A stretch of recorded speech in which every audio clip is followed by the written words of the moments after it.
Okay, well, I think that we can get started. So I'll cue everybody in. Hello, and thank you so much for joining us for the studio visit this morning with artist and designer Chama Mechtaly. I'm Shauna Bosson. I'm a development coordinator here at the Museum for Major Gifts. It is my pleasure to welcome you all to our artist talk. Before we get started, I wanted to just share a quick update from the JM side. I hope that everybody has the opportunity to visit the exhibition that we have on view currently. It's titled Afterlives: Recovering the Lost Stories of Looted Art. And the show traces the complex stories of art in Judaica as they were passing through hands during World War II. It also examines the Jewish Museum's own role as a repository for some of these objects, especially on the Judaica front, and the painstaking repatriation efforts that followed after the war. Among these objects, we've also commissioned 4 fantastic contemporary artists to build upon these themes, one of which I think that we're actually going to get to talk about a little bit later in the studio visit as it relates to Chama's own work. And I hope that everybody has the opportunity to visit soon. Of course, visiting the museum is always free for you as a member year-round. So maybe towards the close, I'll link the ticketing site as well. If you would like to ask questions during our studio visit, please use the Q&A option at the bottom of your screen. We will have some time at the end to answer these, so happy to get a queue started.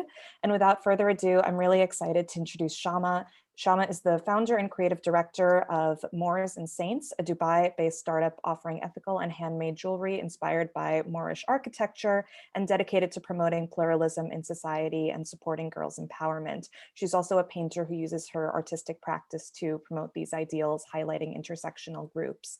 Chama studied international relationships and conflict resolution at Brandeis University, and she's involved with many organizations, including the American Islamic Congress and the Muslim Jewish Conference, among others. Her work has been shown internationally, including at the Boston Museum of Fine Arts, the Elie Wiesel Center for Jewish Studies, and the Center for Jewish History, and forthcoming, the Jerusalem Biennale, which I'm excited to hear more about today. So Chama, thank you so much for being here and for taking the time to talk about your practice with the Jewish Museum supporters in our community. And I want to pass things over to you and maybe just get started asking you about your inspiration for your practice. And yeah, thank you so much again for being here. Amazing. Thank you so much for having me, and many thanks to our audience for joining this talk today.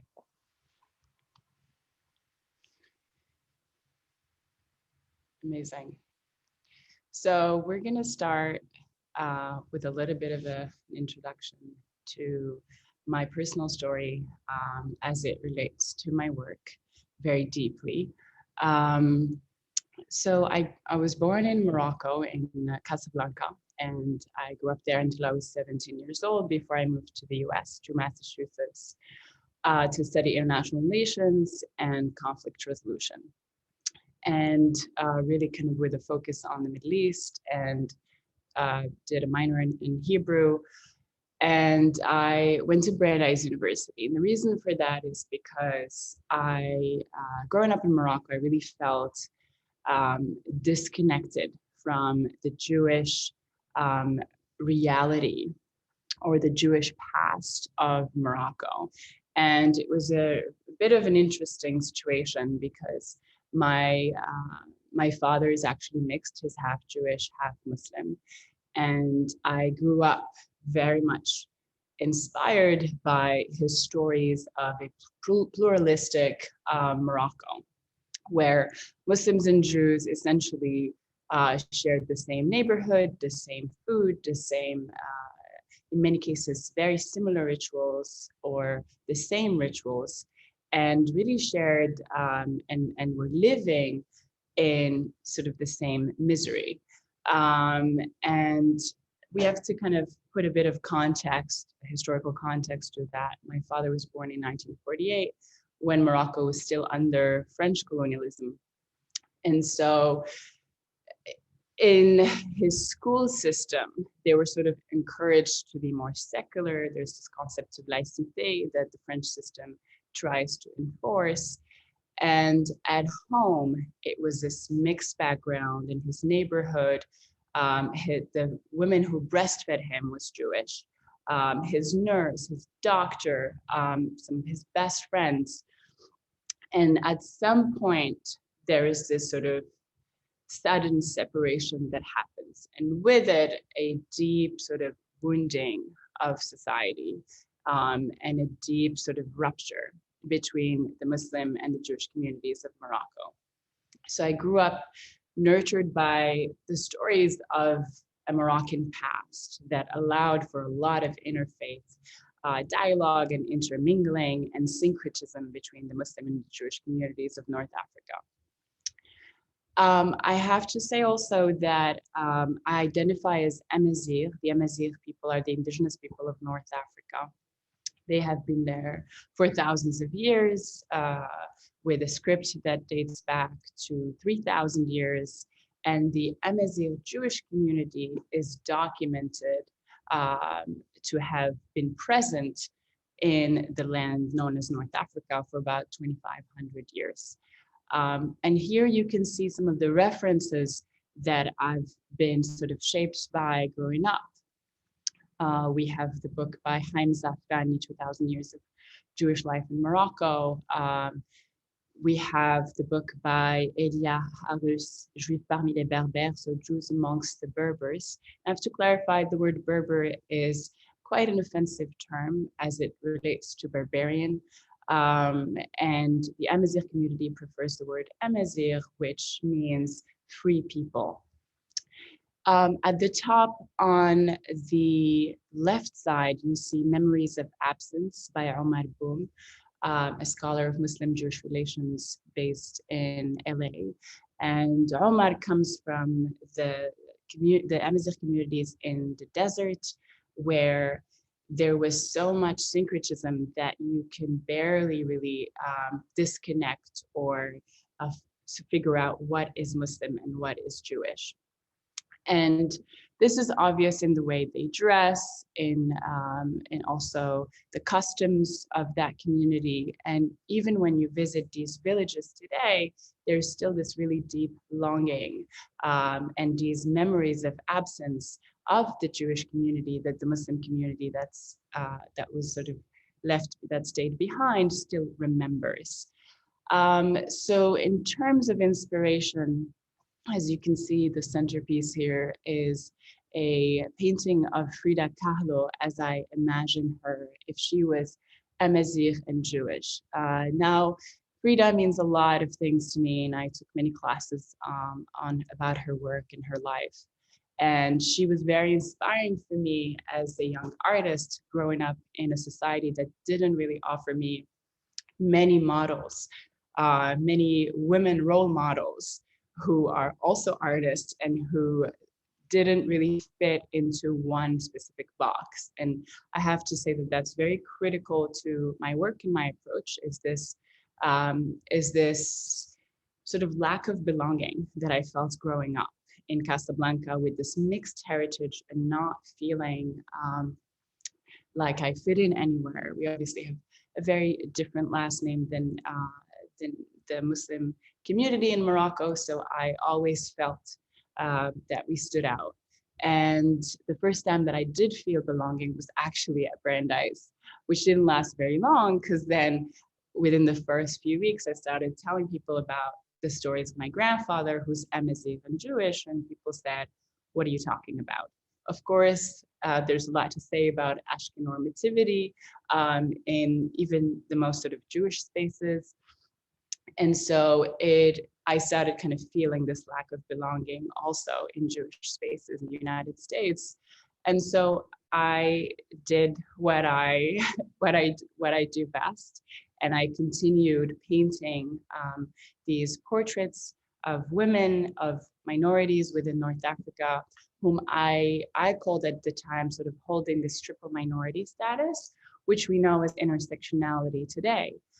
So I was really focused on the question of what it means to be Amazigh, so indigenous to North Africa, and to be a woman in gendered society, and to be Jewish in very sort of Islamized land and ideologically more and more Islamized territories. So where does your story go when you intersect all of these different worlds, and who represents your story? And if it is told, how is it told? And so I tried to kind of reclaim all of the stories that I could find about Amazigh Jewish women And so on the top right side, you see a painting that I did of a queen from the 7th century named Kahina, who was Jewish and resisted the invasion of the Umayyad Empire into North Africa, and resisted for about 20 years and militarized entire tribes within the region. So she was this fierce political and military leader. And through doing that, I wanted to reclaim not just the Jewish past of this territory we know as North Africa, but also to reclaim its deeply feminist past that, given many ideologies, was very underrepresented. Over in the sort of the bottom left side, you're going to see a picture, sort of a reconstructed painting of a picture that was taken by Orientalist photographers from Europe in Morocco. This one is from the eastern side of Morocco, from Dibdou, and it is a portrait of an Amazigh Jewish woman. So that was one of my first portraits, really reconstructing and retelling the stories of communities that were not just marginalized and invisible within Morocco and the Maghreb more broadly, but also in Israel. As many of you probably know, the Mizrahi story was not really perfect. When Amazigh Jews from Morocco traveled made Aliyah to Israel, they were met with all kinds of misunderstandings, but also some systematic discrimination that really made their journey and their sort of new experience in a new land that they longed to be in, but they still didn't really know, very, very difficult. So we move on to the next slide, if you don't mind, Shauna. Thank you so much, Raella.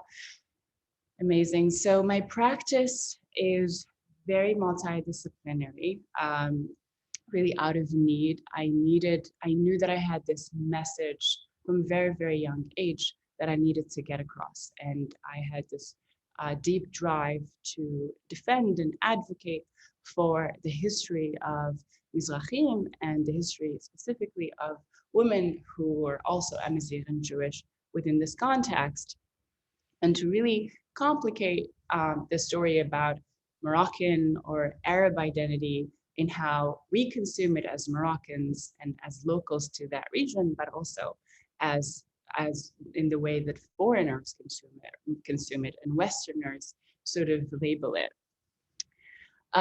So I work across paintings and acrylics and oil, and I do photography and video installations and more conceptual work when needed. And it's very rooted in this intersection between art and political activism and advocacy, because growing up in Morocco, at the time, I was met with a lot of resistance whenever I try to speak about these topics, especially within public spaces, especially within the public school system. And I sort of was penalized for asking questions about Moroccan identity and trying, even attempting to represent the sort of Jewish angle and component to Moroccan identity. And so this work was always rooted in stories and personal accounts from my community and from people I ended up interviewing, as well as from academic and anthropological and spiritual research processes. I did a lot of field work on this topic. I got a grant in my freshman year to study Muslim-Jewish relations in Amazigh villages. So really focused on this topic, not just from an artistic perspective, but also from a scholarly academic approach. I focused on Jewish minorities in the MENA region to represent the sort of multitude of experiences and the pluralism that this region had seen over the centuries, but that for many, many ideological reasons, all of a sudden we were told that we were not sort of allowed to talk about. I tried to bring to consciousness Mizrahi stories, not just of living in Morocco, but also living in Israel. On the bottom of the slide, you'll see a painting on the left side about a Moroccan Amazigh Israeli singer named Hanini Shmuriel, who unfortunately never really got the recognition she deserved. And she was like a cultural activist in Israel. And she was the subject of a documentary by a dear friend of mine, Chama Mechtaly. And through that documentary, I was able to kind of reconstruct her story and put it into a painting. And this is work that I have been doing for more than 13 years. So really next to that picture is a photo of many of us who would go to sort of deep in the Atlas Mountains to hold these conversations and put together exhibitions to talk about Amazigh Jewish history and identity and what it means for sort of the general Moroccan consciousness about how we consume stories about our identity. And of course, I talk about these topics not just in the Atlas Mountains, but also all over the world. And so you see it, there's a picture where I was speaking at a conference at the Center for Jewish History here in New York, specifically on this point of intersectionality in the Jewish nation and the intersection of Amazigh and Jewish identities. You can see this intersection in all of my work pretty much, but at the top you see the intersection of both Amazigh and Jewish identities using obviously very iconic symbolism for both cultures. Of course, you'll be familiar with the bottom one, but with the top one's actually half of a central letter for Amazigh culture, which is the Z letter, which is also associated with the word freedom, because Amazigh, the letter Z is central to the word Amazigh, which means free people. So of course, my work ended up creating bridges and really sort of intentional bridges between Muslims and Jews, because I was trying to reconstruct, in a way, the world in which my father lived growing up. And so through my work, for example, I would hold exhibitions with sort of the North African diaspora in the West, and I would have people come to me and say, and look at the women that I paint and say, this looks like a picture of my grandmother, and they would be from the Muslim community, and I would say, but this woman is Jewish that I painted, so what do you think?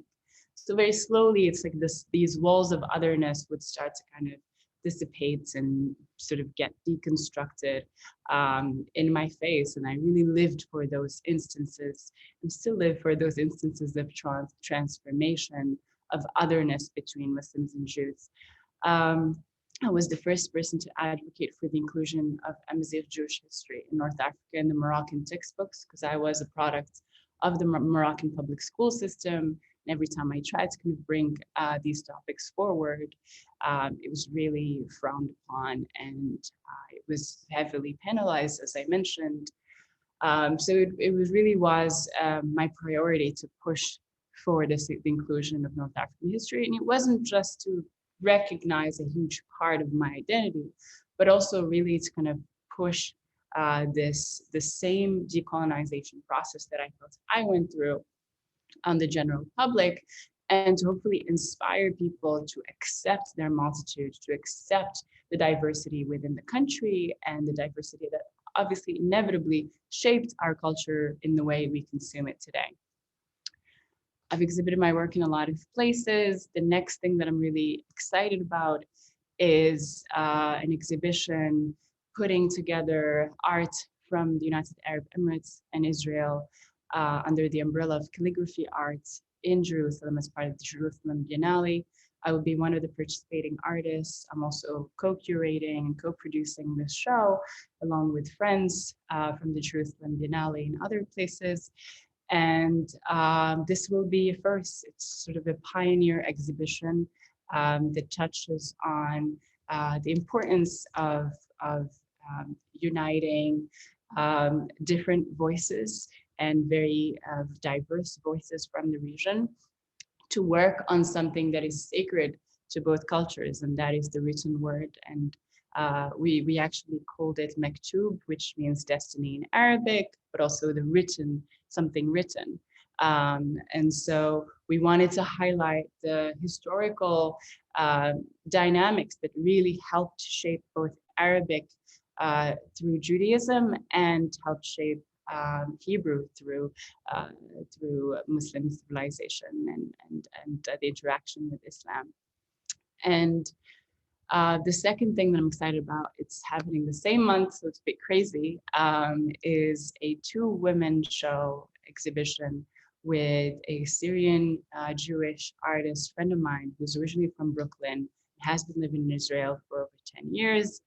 And this exhibition is taking part in really one of the very few places that are super dedicated to highlighting and encouraging women artists in Israel. It's called Studio of Her Own, Studio Mishelach in Jerusalem.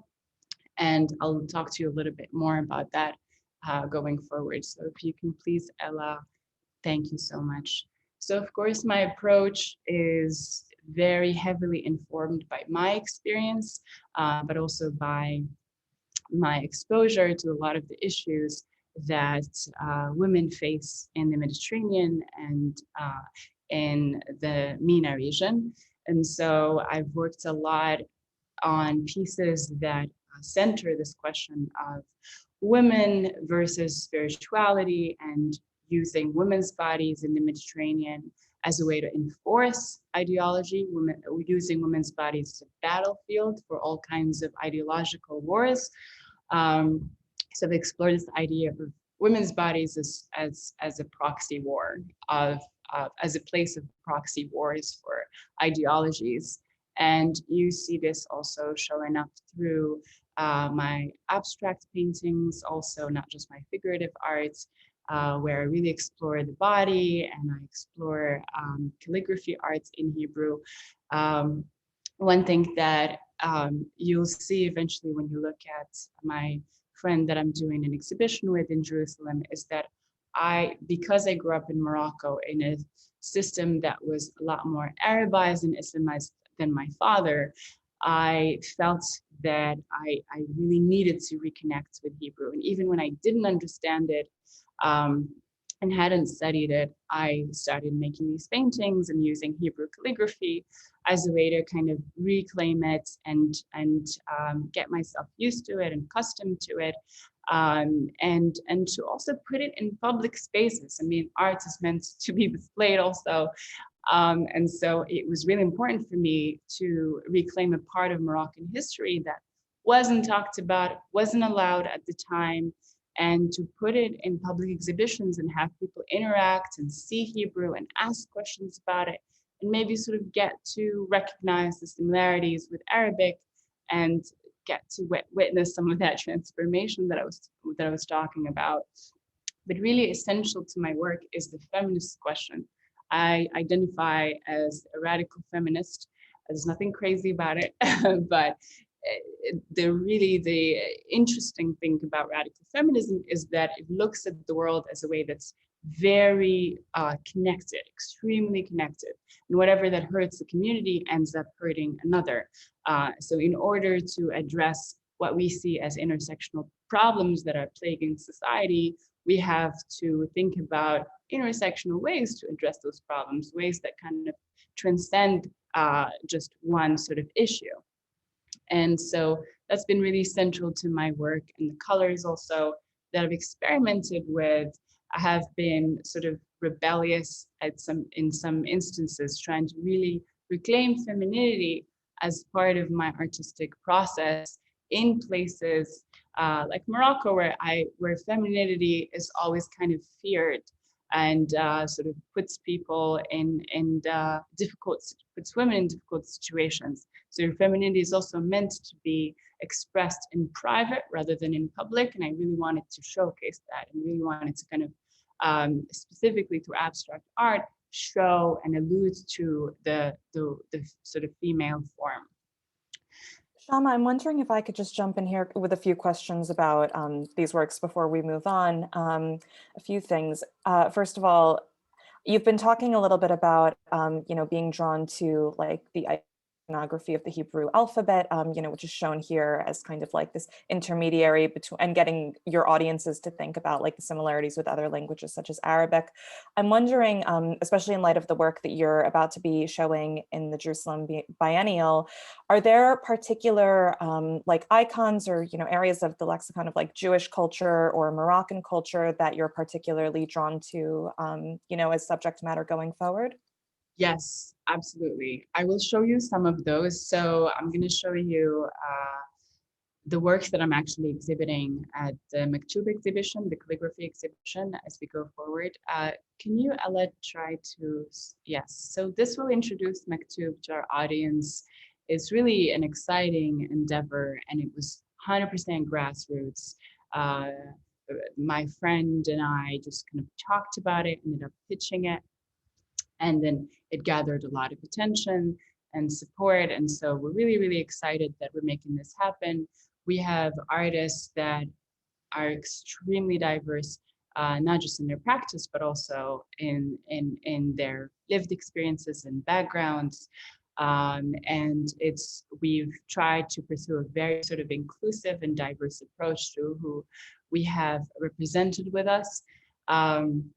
So we're putting together 10 leading calligraphy artists from both sides, and we are really kind of exploring for the first time what it's like to put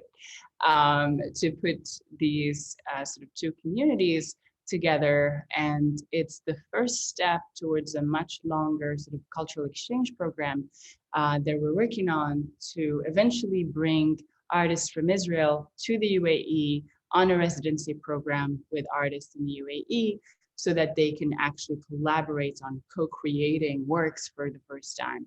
So that should be really exciting, and we're looking forward to that. It's going to happen in 2022. And I just want to open up to our audience. If anyone's really interested in supporting this initiative or others, please reach out to me. We would love to have you on board.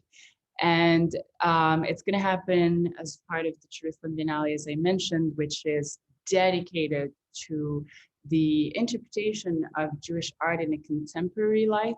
And that's really, really important to all of the artists that are participating, who are all contemporary artists, even if they draw from tradition and traditional sort of arts processes and practices. And yeah, we're really looking forward to opening this event. It will be on the 20th of November. So if any of you happen to be in Jerusalem, please reach out to me. We'd love to have you and show you around. I'm just going to show you some of the work. So Ella, could you please help me show? Okay, amazing. So on the left side, you have a painting that I made in 2016 that was commissioned by Boston University's Center for Jewish Studies, who were looking for something to kind of communicate a lot of the dynamics that we find in the Mediterranean, and that women end up sort of wrestling with, and minorities end up kind of having to wrestle and struggle through. And they wanted something that they can show as part of their materials for the year 2016-2017 to kind of usher in all of their really exciting talks on things that affect the Jewish world, specifically in the Mediterranean and sort of MENA region. And so I made a work that was inspired by a 15th century tile in a mosque in Meknes, which has the word of Allah that's kind of central to it. And Meknes was a city with a massive Jewish community that went through a really big exodus. And so I wanted, through appropriating that tile from the mosque, to kind of invoke the city's Jewish past.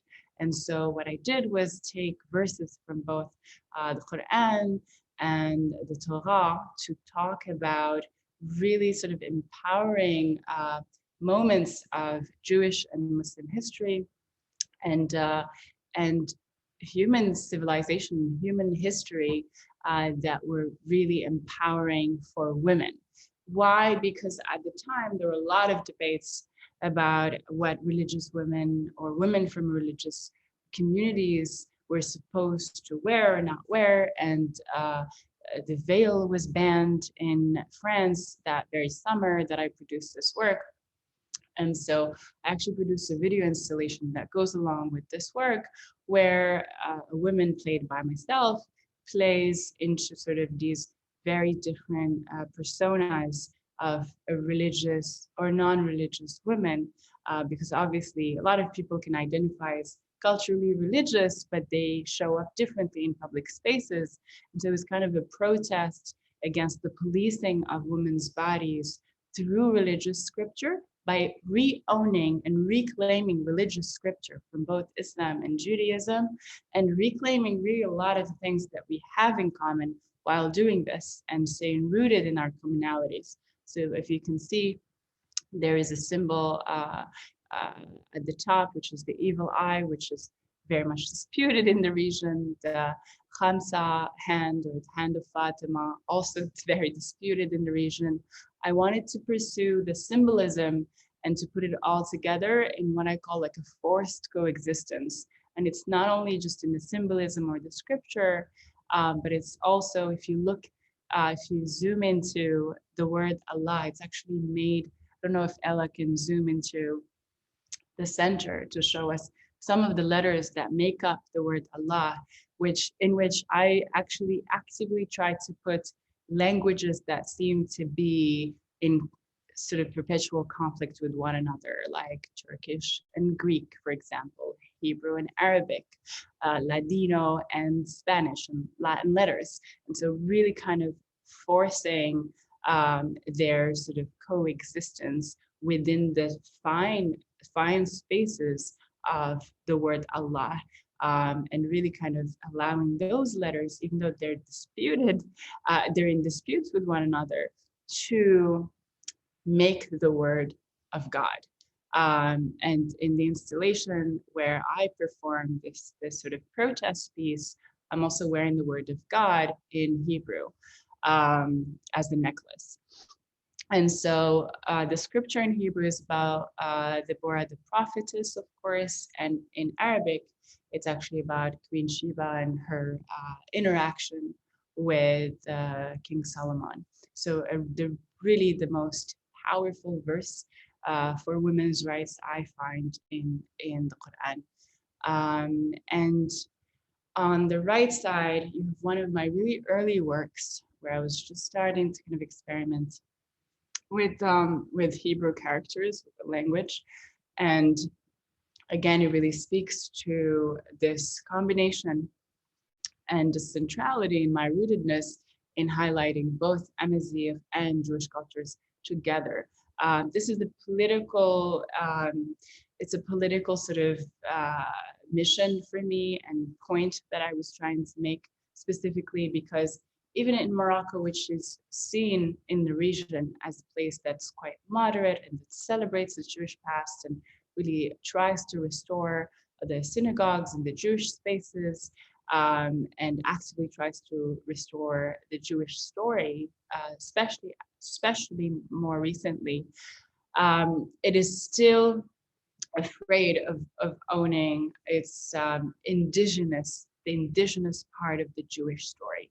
And that's something that I had to work on, because when I started having discussions, even with my own mother, about what it means to own our Jewish story as a family, she would get back to me with these arguments that the Jews just kind of came from Andalusia after 1492 at the fall of Granada and settled around the coast of Morocco. And, we're there as a diaspora community, and they never intended to stay there. So when Israel was created, they just moved massively because that was their ancestral home.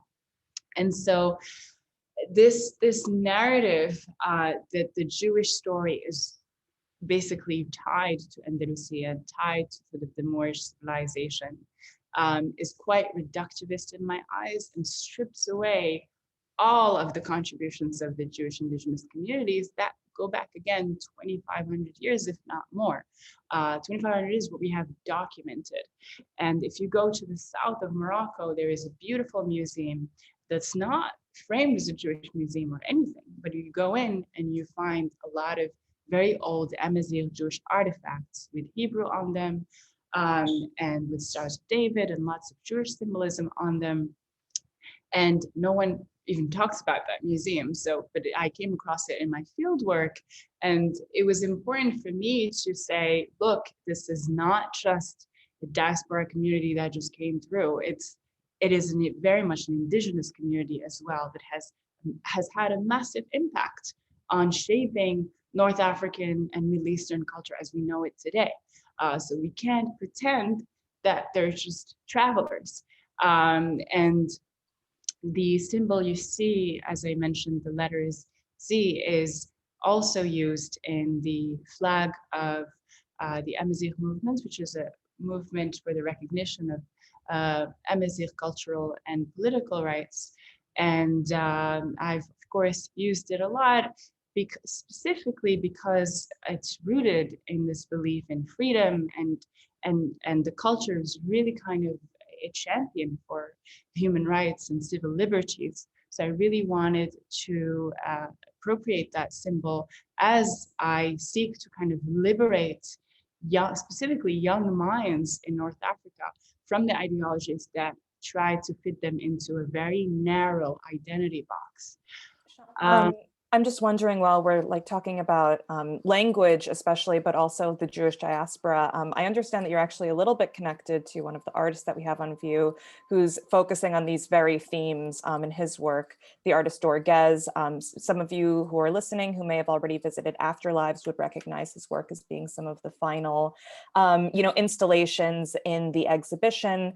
And it's twofold. There are some prints on the walls that are like created from his scanography technique that are coming from his grandfather's plays that were all written in Ma'alek, which is a language that's Judeo-Arabic. It's no longer, I believe, regularly in use, but he has these documents from when his grandparents fled Tunisia for Israel, and this is like one of the few remaining, items of the language that he has. And Chama, I realize that you are actually a little bit connected to Dor, and I'm wondering if you can maybe talk about your relationship and his work, but also, you could even also take it more broad and just talk about like other artists who have inspired you, as you were kind of pursuing these interests. Absolutely. So Dor and I met at Brandeis actually while he was an artist in residence and had an exhibition at the Rose Art Museum where I spent a lot of time.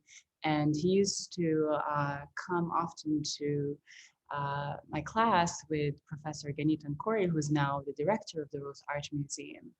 And my class with Professor Ankori at the time was actually all about art as resistance and art that raises questions that might shock society, but really raises critical questions and asks people to engage with painful narratives or painful memories or painful laws, and to really protest those laws or inequalities through visual language. And so this is many sort of layers and consequences to it, which we'll get to for sure.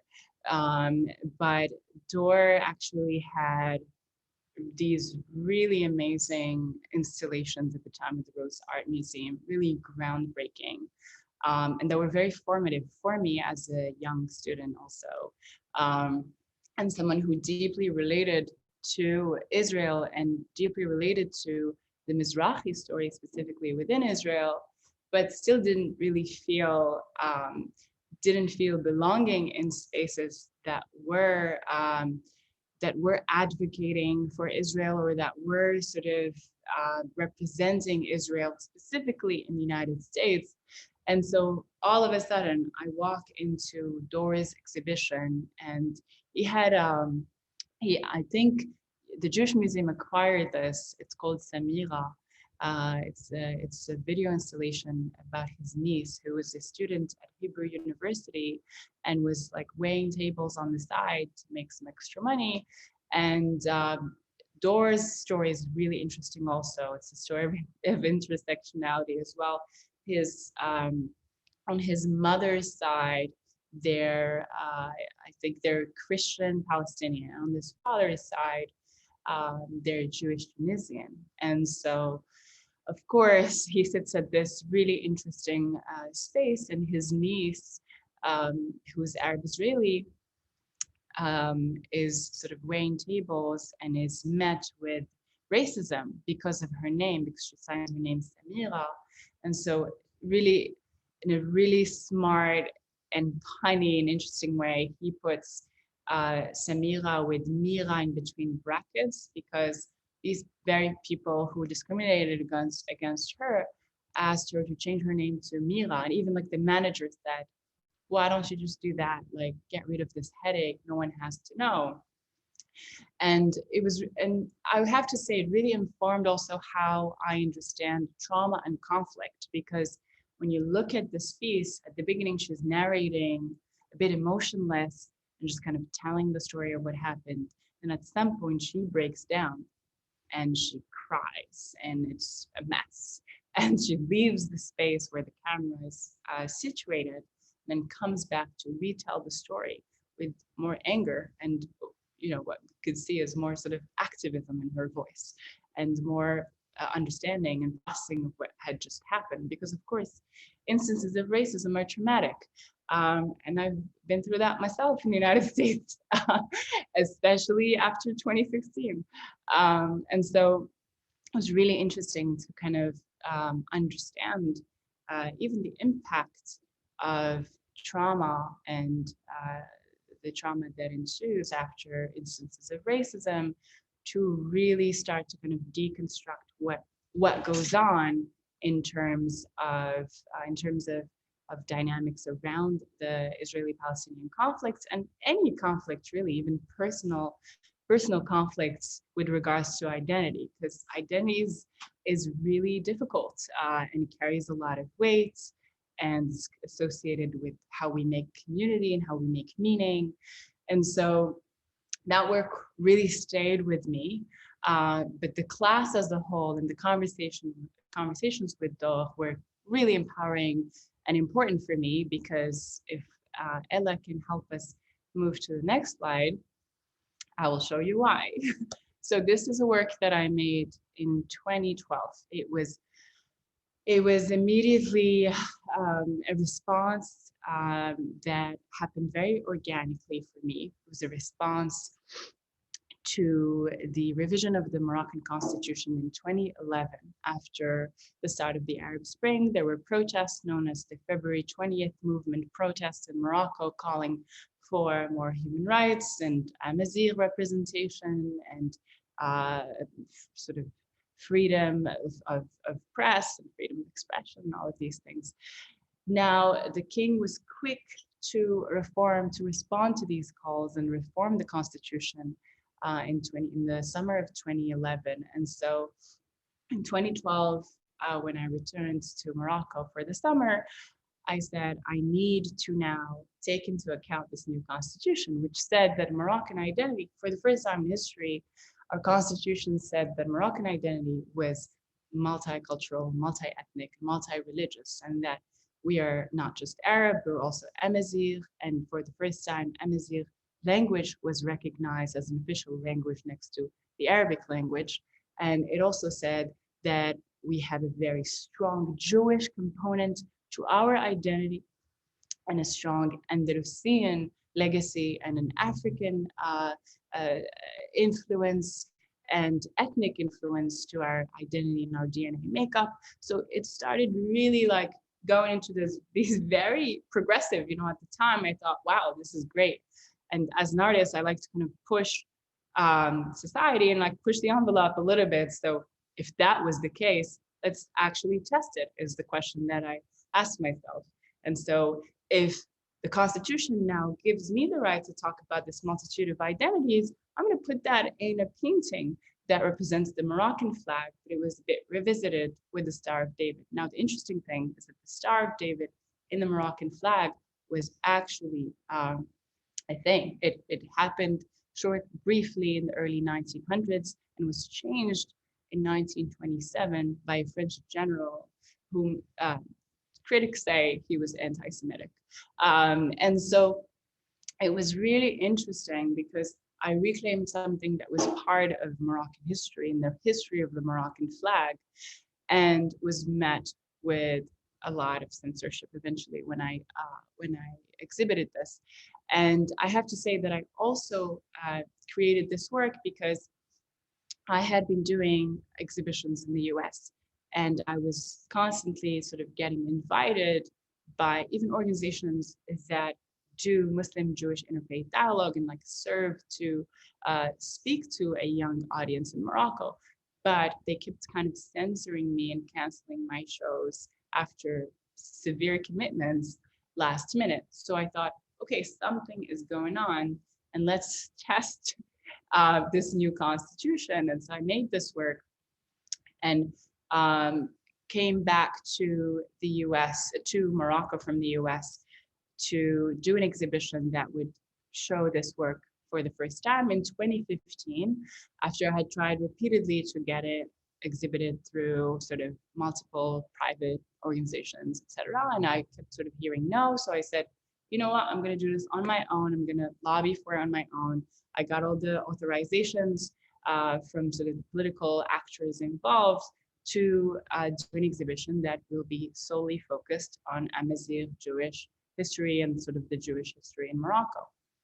And so I get the okay, and everyone says, yeah, it's fine, we'll bring our Jewish friends, it's going to be great.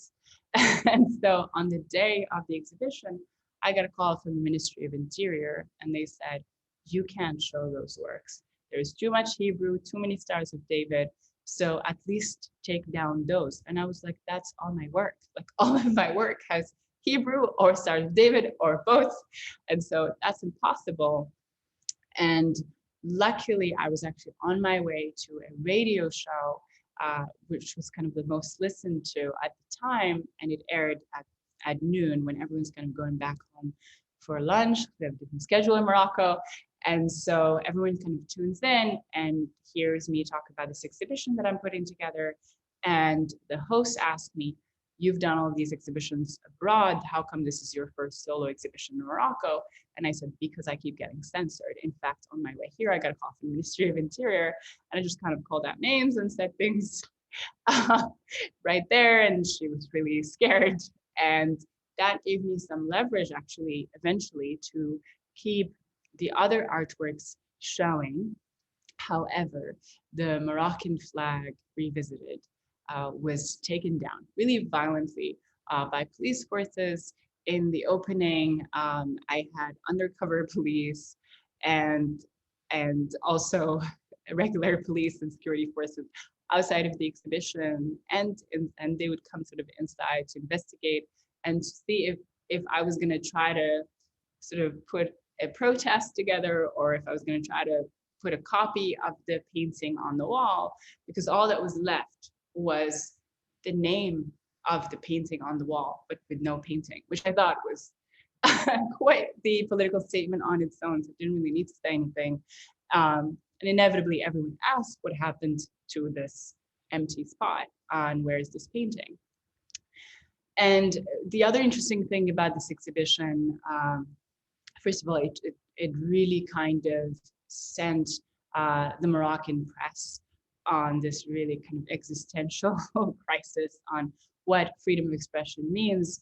And so a lot was talked about in that direction following this exhibition. It was a time also when a major film was censored because it talked about prostitution in Morocco and sort of the female form, etc.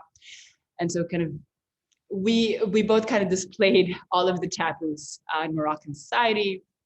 And so there was a lot that happened that summer in terms of criticism, but we have to put it into context the fact that at the time, the government was an Islamist government. It was run by an Islamist party, and it had been for 3 rounds since the start of the Arab Spring. So we had 3 Islamist governments, same political party, which is now no longer the case as of October.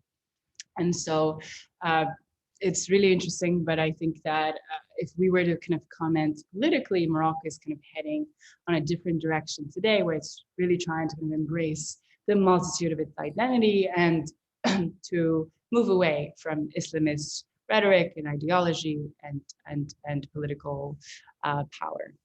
Chama, I just want to like first of all say thank you so much for like sharing about your work in like the context of this exhibition. I think it's a really important reminder that like artworks aren't just like existing in a vacuum or like within the walls of a museum. Like oftentimes they can be like really political objects, and you know, like they have so much more weight than just like the subject matter of a painting or like even the technical skills. So I wanted to say thank you for just like sharing about your identity and your stories, and you know, being so vulnerable with our audiences.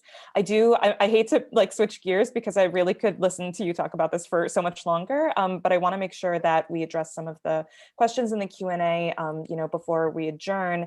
And there's one question, especially that was asked earlier, that I think is like the last bullet point that I was hoping to address in the studio visit about the jewelry that you're wearing. And somebody's noticed that it's quite a captivating object. And I was wondering if you could maybe just also like, we'll talk about it first of all, but also your jewelry practice at large. Absolutely. So I would love for Ella to just show the slide before this one really quickly, just so that people see the artwork that I was talking about. And because it is connected to language, as we mentioned, Dorgas. So very quickly, if Ella could move to the Moroccan Flag Revisited painting right before this one.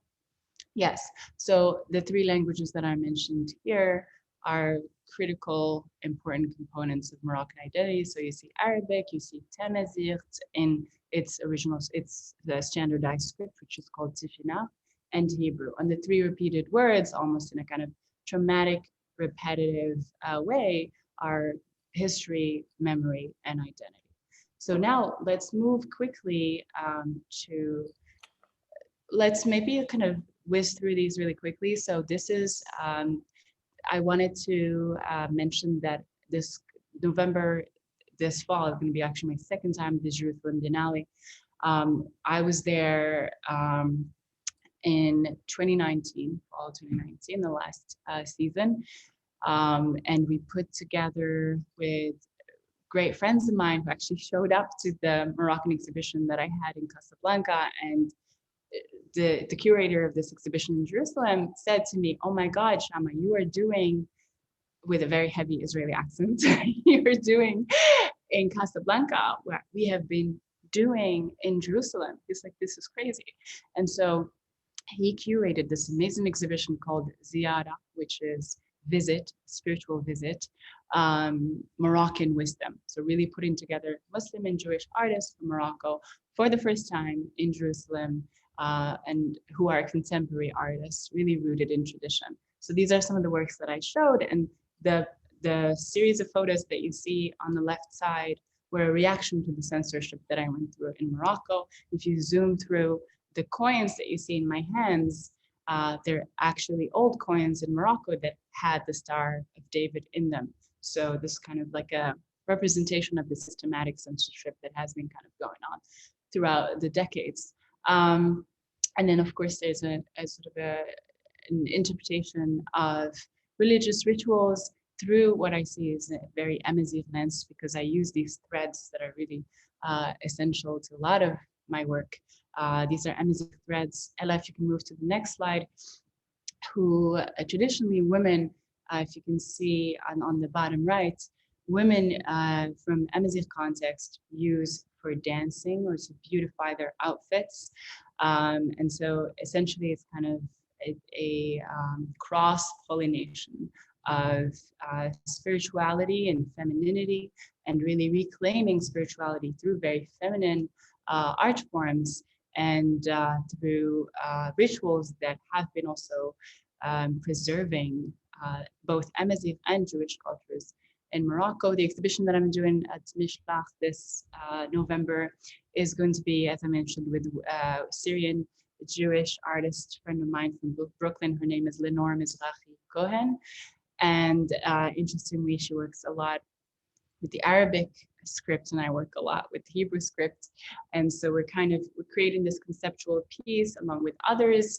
But really focal point of this exhibition is this conceptual piece where we're weaving these amazigh threads that look like yarn, as you can see, with sequins on them, and we're adding like letter cutouts of letters and photos to kind of represent our identities and the fact that we're kind of meeting one another in this diasporic space, and we're reflecting on the fact that we're both kind of indigenous to the Middle East and North Africa, and when we return home, we don't return really home, but we return kind of to places that we knew, but we didn't really live in before. So she returned to Jerusalem. I moved to Dubai, and so now we'll talk about jewelry because that's really what kind of channeled this transition to jewelry. When I moved to Dubai, at the time, I get there and I can't even look up things that like academic articles about Judaism or Jewish history or culture. A lot of things were banned.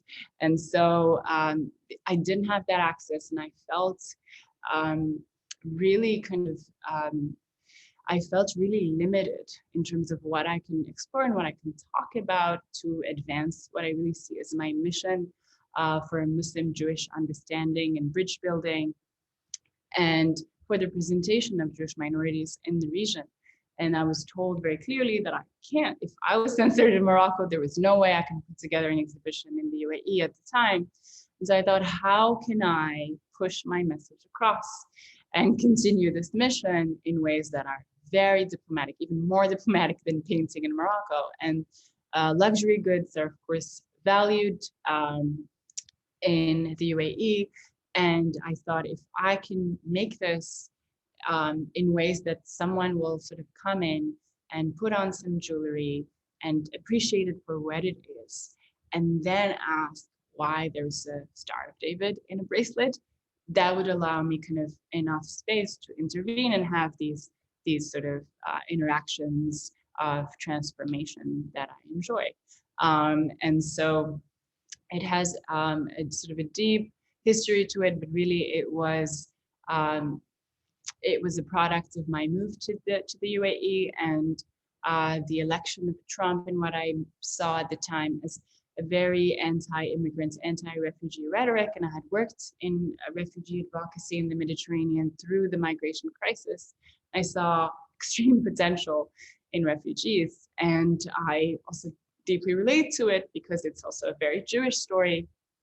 And so I wanted to talk to people about the benefits of migration and how no culture can really evolve and improve and develop without migration, and no culture can really evolve in isolation.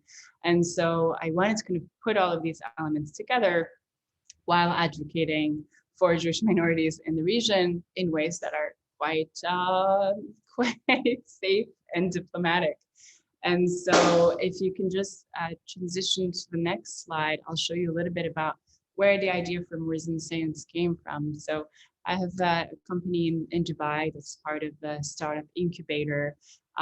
It's called Moors and Saints. Moors because basically I map the path, the journey of Moorish architecture throughout the world. So really looking at how it started in Andalusia in the context of convivencia, of coexistence between different cultures, and specifically between Muslim and Jewish cultures, and how Andalusia really kind of channeled humanity forward with so many inventions, with so many contributions to human civilization.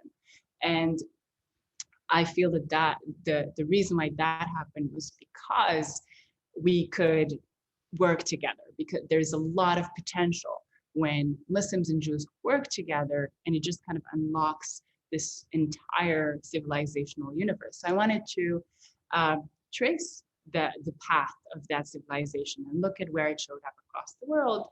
And it turns out it went everywhere. We have Moorish design in churches and in mosques and synagogues, in secular spaces, in palaces, in hotels, and in places that are secular but have a spiritual meaning. So it started with the Al-Hamra collection, which obviously is kind of the centerpiece and the masterpiece of Moorish design and centerpiece of coexistence and the reference points for coexistence throughout history. And then I look at how the same design aesthetics and architecture traveled to show up in synagogues in Eastern Europe, as we see here. We have a piece from the museum, which Shauna can tell us more about. Thank you for including Marcus Brunetti. Everybody who's listening in can see this on view and scenes from the collection. And I believe that this is a synagogue in Budapest. Is that correct? This is a synagogue in Bucharest. The synagogue in Budapest is right next to it, where you see the Hebrew writing and the beautiful window with the Moorish design. So yeah, Temple Chorale is on the left, and right of it is the Duhani Synagogue, which is the biggest synagogue in Europe, really like a central location for the Jews of the world.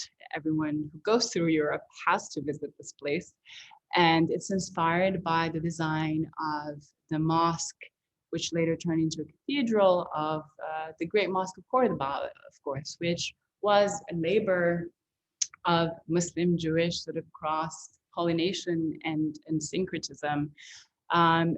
Above the Duhani Synagogue, we see a Star of David in a mosque.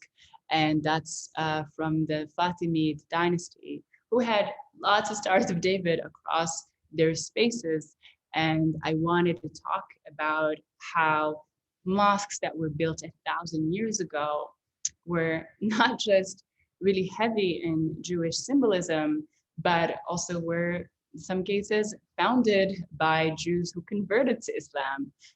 The university that's connected to Al-Azhar Mosque, of which the Cairo collection, which is what I'm wearing, and what you see at the top there and in the necklace, is inspired by it's from 1,000 years ago, and there's a university next to it that was founded by Ibn Qilis, Ibn Qilis, who was a Jewish, it was a convert from a Jewish family in Iraq, and converted to Islam eventually after receiving a high position in the Fatimid court. And so if we move to the next slide, I can show you.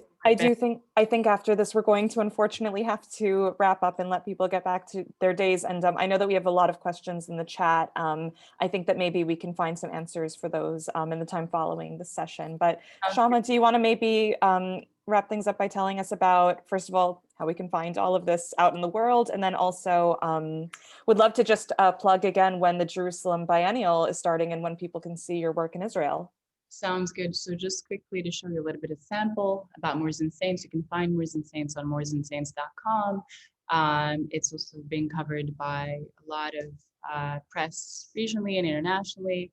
If you move towards, and actually one interesting thing is that Ash-Sharq, which you see featured, is a Saudi TV station that actually did a documentary on Moors and Saints, and in which I talked a lot about Stars of David and jewelry. That was kind of my plan all along.